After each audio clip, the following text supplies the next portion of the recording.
Hey jumpers, Crossrope athlete Jenica here to bring you a beginner workout. This is a true beginner workout. We are going to use our half-pound cross rope, which is an excellent choice for beginners because it's heavy enough to give you some great feedback to help you figure out your timing and rhythm, as well as still being light enough to swing easily. So, half-pound rope, 30 seconds of jumping, 30 seconds of rest for 5 minutes. I'll be right here with you, giving you tips and encouragement throughout the workout, but we're gonna kick it off with a little bit of a warm-up. So we'll go ahead and put our rope down, and we are just going to rotate our arms in some arm circles. We want to wake up our shoulders, make sure everything's loose, limber, and warm. So a few forward circles, a few backward circles. Just getting things moving, getting that blood flowing, letting our body know that we are about to put it through some work. So some arm circles, some wrist circles too, because we are swinging these ropes with our wrists. So I do a few each direction, changing it up, just rotating those wrists. We have amazing joints in our body with those shoulders and wrists, knees and ankles and hips. They move in all sorts of directions. So it's a great idea to get them warmed up in as many of those directions as you can. So wrist rotations and some more with the shoulders, just a different plane of motion, doing that running action with the arms there. A few of those and some side to side. Again, we're just trying to hit all of that variety of range of motion of our shoulders while we're warming up our arms and back a little bit as well here. And we can do some pulsing side lunges to warm up those legs as well. I like to keep my warm up more about movement and waking up the body and save my static stretching for after the workout. So I'm moving around here, not getting super deep into the lunges. I am watching out for my knees though. Don't want to hurt myself. So do pay attention to your body and be careful. Push yourself, but also listen to your body. Don't overdo it. Just like those shoulders and wrists, our ankles and knees and hips are important. So some ankle rotations here. A few one direction, a few the other direction. And then switching sides, rotating those parts. And if you need a wall or a chair or something to rest a hand on for balance, grab one and make sure that you don't fall over. Try not to support yourself too much, but just use it as a little balance aid so that you can do things where you're mostly on one foot if you struggle with your balance at all. And again, just getting things moving here. Put my feet together and I'm going to rotate those knees around one direction here.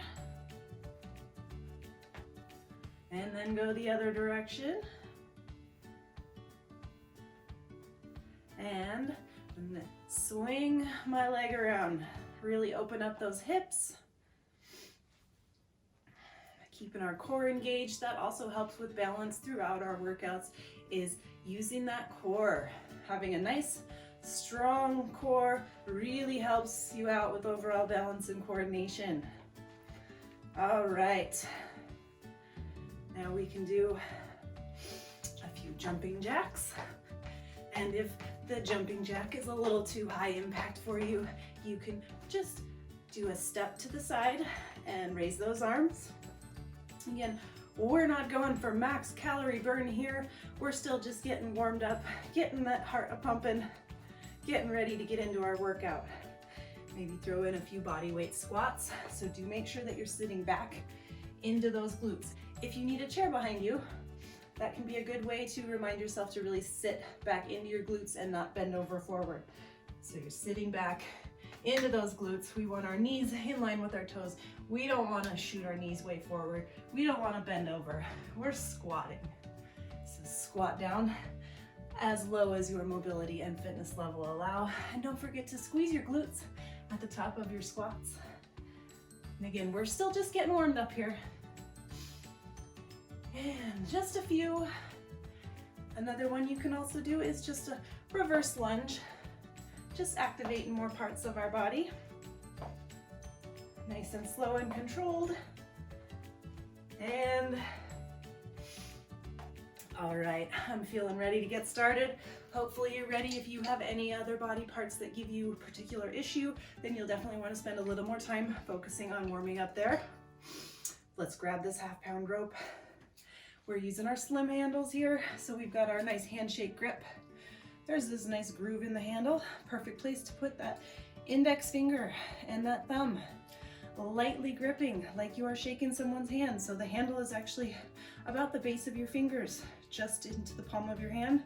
Lightly gripping. Firm enough grip so that those handles stay in your hands. But we don't want to squeeze too hard because that will wear out our hands, stress out our grip, and waste energy that we want to use for jumping. So light handshake grip. I like to choke up just a little bit more and put my thumb on the metal cap. You don't have to do that, but I like to do that. I found that it gives me better feel and control over the rope. I'd find where it's comfortable for you on the handle, but you don't want to be down here on the ends because that's harder to keep a hold of and a little more stressful on your grip. So make sure that you've got most of that handle in your hand, but lightly gripping in that handshake grip. Okay, we're gonna start with basic jump. Okay, I've turned the timer off, so I will just talk you through with verbal cues. Don't want that beeper stressing anybody out. So here we go, 30 seconds, basic jump. We're bounding lightly on the balls of our feet, only high enough to clear our rope. Turning that rope with our wrists, nice quiet arms, in close to our sides, hands about waist or hip height. Keeping our core engaged. Nice posture, standing up straight. Trying to stay relaxed though. And now we get to rest. 30 seconds to rest here.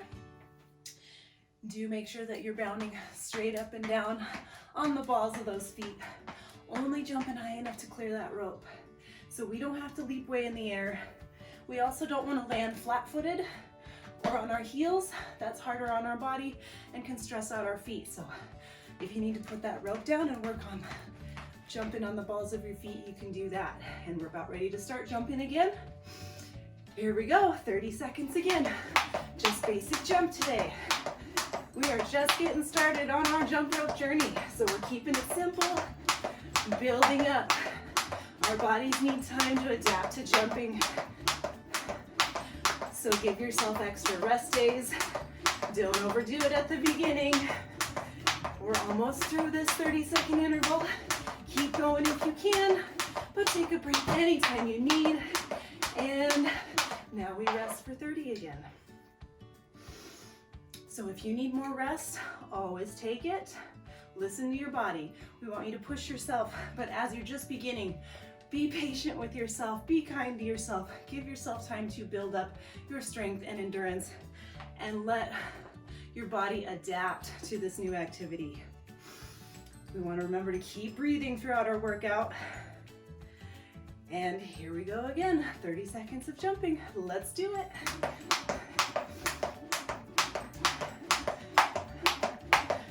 Turning that rope with our wrists. If you have a mirror that you can jump in front of, that can be very helpful for a form check, because often things don't feel quite like they look. So we might think we have great form and then catch a video or look in the mirror and realize things aren't quite like they felt. And rest for 30. So having those arms in close to our sides will help us spin that rope with more efficiency. And a little bend in the elbow, with your elbow slightly behind your body line, and bring those hands more towards your center, slightly in front of your body line. That will give you the most efficient swing and the most control over your ropes. We're catching our breath here, and then we're gonna start jumping again. So get ready. Here we go, 30 seconds.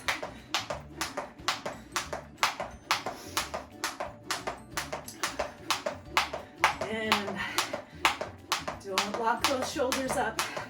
Try to stay relaxed. Some good music can really help. And if you feel like you're just getting all tensed up and all locked up because you're trying so hard to have that good form, take a break, shake it out, and now we rest for 30 seconds again. So if you're feeling tense, shake it out, for real, just loosen it up. Try to shake out that tension and then get back to it. Try not to think too hard. I know there's a lot of moving parts, but again, having that mirror or visual can really be useful. So you can try setting up your phone and to turn on the selfie camera and just record yourself, or just watch yourself live on the screen to check out your form. Here we go. This is our last 30 seconds, and we'll have done our first day one beginner 5-minute workout.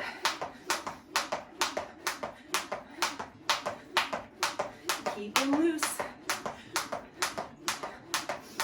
Turning those ropes with our wrists. Nice steady pace while you're learning. And there we are. That is 5 minutes of jump rope and rest. Awesome job. If you're still feeling like you've got a bunch of energy to go, do this again. All right, so that is our very simple beginner workout. And yes, that is it, because we don't want you to overdo it at the beginning. And it does take some time for your body to adapt to this new activity and the new stress and impact of jumping on your body. So don't overdo it at the beginning. Be patient, build up, and then you will be rolling, jumping on a regular basis every day. So let's stretch out after our workout. We're gonna stretch our shoulders. You wanna hold your stretches for about 30 seconds. Longer is better, but if it's too stressful, of course, back off a little bit. You want to feel your stretches and get the benefit out of them, but you also don't want to hurt yourself by overdoing it. So we're holding our stretches for about 30 seconds. If 30 seconds feels too long for you, you could do multiple sets of 15 to 20 second holds on your stretches as well.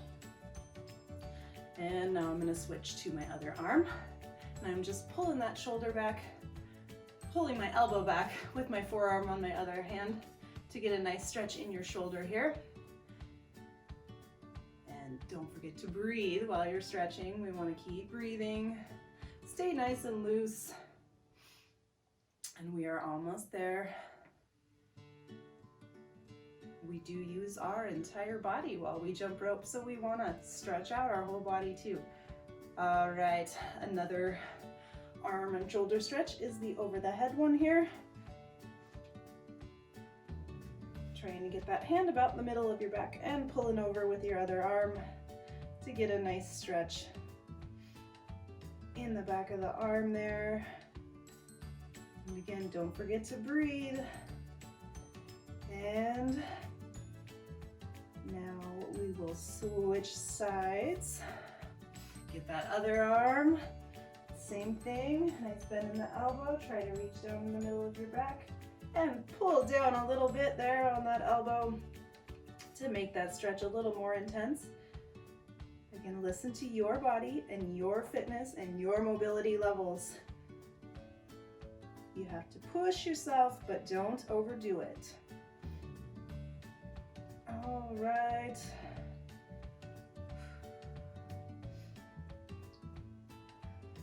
Let's hit those legs now. We can go down to the mat. There are standing versions or laying versions. So hitting those legs, you can do the standing version, which is going to basically stretch the entire back of your leg. Or if balance is an issue and you want to just get some rest, head on down to the mat and go for your classic leg stretch here where you reach for your toe. You might not be able to reach your toe today, and that's fine, but reach towards it and get as far as you can. And with time, increase that flexibility to where you can reach your foot with both hands. And you can bend on down and get nice and deep into that stretch. If you're not there yet, that's fine. You take your time and you build up to it. And let's see.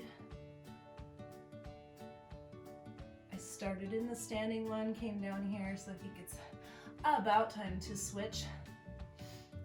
Legs will stay down here and do this one on the floor with this leg as well. Again, it's all about you and your fitness and mobility level. So if you can't reach your toe, that's fine. Reach towards it and you should feel some stretch in the back of your leg. If not, reach a little further. If you need to, you can use your rope or a resistance band to hook around that foot and make sure that you are stretching that leg like so, pulling that toe back towards you and leaning forward towards your toe to make sure we're hitting that leg. And I believe that was 30 seconds. We want to stretch our quads too. So we can do this one down on the floor, or of course you can do the standing quad stretch as well. When we're holding it, you can pull that leg back as far as you can get it. You should be feeling that in the front of your leg. You can stay more upright, or you can lean back into it to make it a little more intense. Again, make sure that you feel those stretches. You want to get that benefit out of it, but not injure yourself. That is another reason why I prefer to stretch after I've done my workout and my body is warmed up and more loose and limber. I feel like I can get deeper into my stretches. We're switching legs here and get more out of those stretches once my body is warmed up. And of course, we're still breathing, always breathing. You might find a different position, feels better, and gets deeper into the stretch. So of course, adjust as you need to make it work for you and get the most out of it. And all right, we're gonna try a couple yoga poses here. The downward dog is a great one for your shoulders, arms, back, legs, everything. So if you get in it, you can start on all fours. Tuck those toes under your feet there, and then straighten those legs out. Try to press those heels into the floor. It is very intense in the calves, so it's a great calf stretch, as well as all the other parts. We're stretching our arms a bit here, our shoulders, our back, and we're holding it. And we're breathing.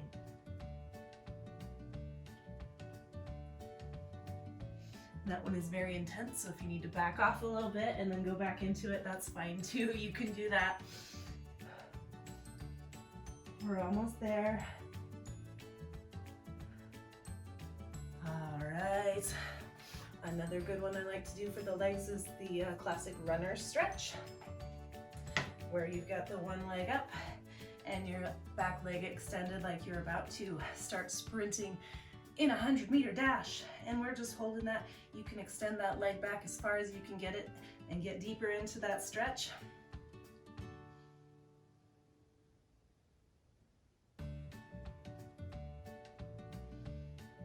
And of course, we always want to hit both sides.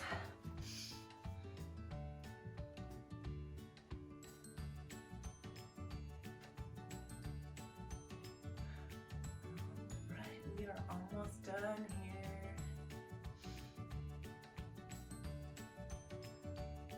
So those are just a few examples of some of the stretches I do. Of course, there are many more things you can add in and things you can take away if you don't like them. There are lots of great yoga poses that are very great stretches after jumping as well. So hopefully you got a good workout in and you're excited to keep going on your jump rope journey. Don't forget to warm up and stretch out afterward, and of course hydrate, eat good food, take care of that jumping body so you can be back for another jumping day.